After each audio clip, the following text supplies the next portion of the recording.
તો homeopathic physician પોતાનું example લઈને સૌથી પહેલાં વાત કરશે, as I was stated in previous video, કે ભાઈ drug proving, the concept of drug proving. તો માની લ્યો કે મારે કોઈ મેરેજની જરૂરત જ ન હોય, બરાબર, પણ છતાં બી મારા ફેમિલીના આગ્રહને કારણે, અથવા તો માની લો મારો બ્રધર મને સમજાવે, કન્વિન્સ કરે, કોઈ રિટર્ન પેપરમાં લખીને કે ભાઈ દીદી તારે કોઈ ચિંતા કરવાની જરૂર નહીં ને ફલાણું ને આમ તેમ, બરાબર છે. અથવા માની લો મારા પપ્પા એમ સમજાવે કે ભાઈ દુનિયાની બેટા બધી છોકરીઓ છે એ મેરેજ કરી શકે છે, તો why shouldn't you, why Kabir Mehta's daughter is fearful. કેમ કબીર મહેતાની ડોટર બીકણ છે, એમ એ શું કામ ડરે છે મેરેજથી ને સેક્સ્યુઆલિટીથી? કબીર મહેતાની ડોટર જો મેરેજથી કે સેક્સ્યુઆલિટીથી ડરે તો એ કબીર મહેતાના નામ ઉપર લાંછન કહેવાય, એમ, બરાબર.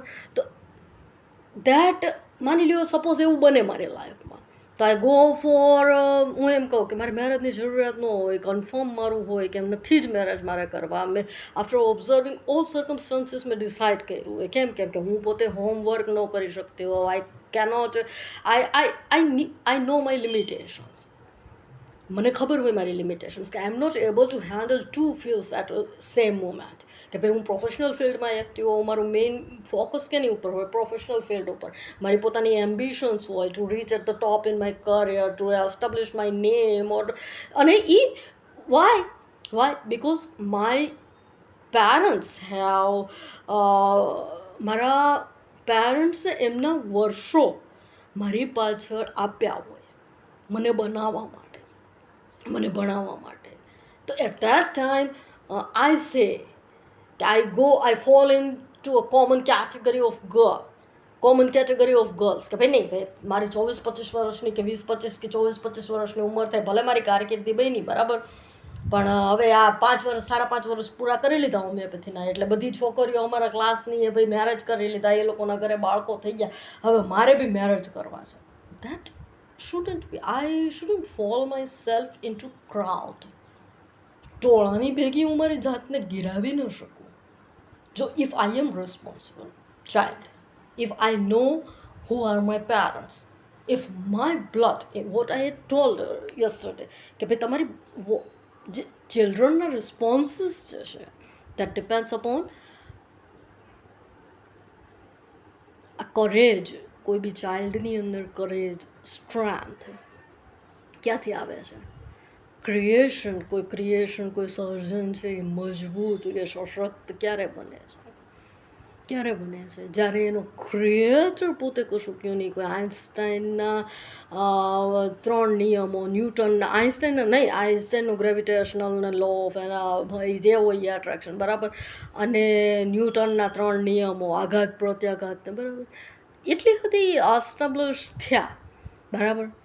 તો કેમ માની લો કોઈ છગનલાલ કે મગનલાલના કોઈ નિયમો સમાજની રીતે એ એસ્ટાબ્લિશ એટલી હદે નથી થતા? કેમ કે છગનલાલ મગનલાલ અને ન્યૂટન અને આઇન્સ્ટાઈન વચ્ચે એટલો ડિફરન્સ છે. તો સર્જકો વચ્ચે ડિફરન્સ છે ને, સર્જકો વચ્ચે. કોઈ ફિલ્ડ મહાન નથી. આઇન્સ્ટાઈન કે ન્યૂટન ઇવન દૂસરી કોઈ ફિલ્ડમાં ગયા હોય, નોર્મલ ફિલોસોફી નહીં, પણ નોર્મલ માની લો એ કુંભાર બન્યા હોય કે માટી, પણ વોટ મેટર્સ ઇઝ કોન્સન્ટ્રેશન, એનો ઇન્ટરેસ્ટ. તો જે પોટેન્શિયલ ઇન્સાનની અંદરનું છે એ મેટર કરે છે. સર્જન હું બી કરું, અને સર્જન એ પેલી છોકરી બી કરે, જે મેં ગઈકાલે કીધું હતું એ, કે ભાઈ આ છાપામાંથી જોઈને બોલતા છો ને, અથવા તો સર્જન હું બી કરું અને સર્જન પેલી છોકરી કરે. કોણ? સારી નાઈટ બે શર્મી કે હાટ, તો એણે ઈ સર્જન કર્યું, સારી નાઈટ બે શર્મી. મેં હું સર્જન કર્યું? સારી નાઈટ બે શર્મી की हाइट, एक मैं एक तू और હા હા હા હા હા. આ મારું સર્જન. હવે દૂસરું સર્જન, સારી નાઈટ બે શર્મી की हाइट, સારી નાઈટ બે.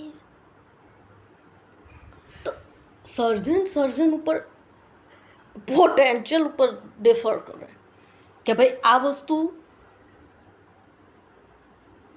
માણા એમ કહે ને કે આગ લગાડી દે, એનું સર્જન આગ લગાડી દે. ધોઈ નાખે, સેન્ટર ઓફ એટ્રેક્શન બની જાય. ક્યારે? આટલું ડિફરન્સ હોય. તો સપોઝ હું એમ કહું કે ભાઈ કોઈ એક વસ્તુ એવી કે જે આવી રીતે કે ભાઈ મારી લ્યો મારે મેરેજ ન કરવા હોય પણ કોઈ બી કન્વિન્સિંગ કારણોને કારણે મારા ફ્રેન્ડ એ વખતે તમે જરૂરિયાત તમારી ન હોય છતાં બી તમારા સ્નેહીજનોના આગ્રહને કારણે તમે કોઈ વસ્તુને એક્સેપ્ટ કરો. તમે જેવી વસ્તુને એક્સેપ્ટ કરો એટલે તમારા સ્નેહીજનો તમને એમ કહે કે you were hungry, you had attraction, you were hungry, you had, તમારી અંદર ભૂખ હતી, you was with the will to eat the things. તમારે ખાવું હતું, તમારે ભૂખ હતી તો ઓલિયો ખાઓ.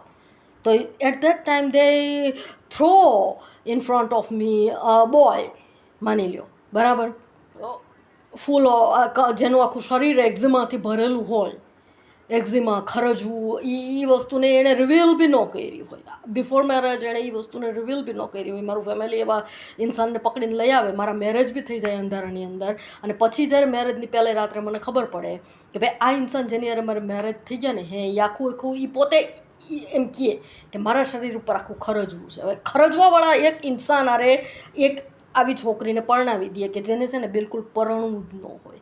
વાય?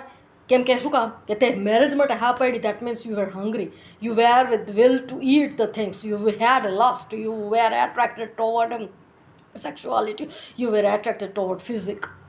So take this. તારી અંદર ભૂખ છે ને, તો ભૂખનો મિનિંગ શું છે કે તારે આ વસ્તુઓ બી એક્સેપ્ટ કરવી પડે. ભૂખ લાગી હોય ને બેટા, હે તો સુકેલો રોટલો બી ભાવે જિંદગીની અંદર. અને બિયોન્ડ એમ જરૂરી નથી એમ કે મીઠાઈ માટે તને ભૂખ લાગી છે યાર, તો સુકેલો રોટલો ખાઓ. સુકેલો રોટલો અને પાણીથી બી ભૂખ મટે છે. હકીકતની ભૂખ એ વસ્તુ છે. જો રિયલ ભૂખ હોય તો સુકેલા ઇન્સાનની બી માણસને પરવા નથી હોતી. ઓટલા ઉપર માણસ સૂઈ જાય, નીંદર આવી જાય એને.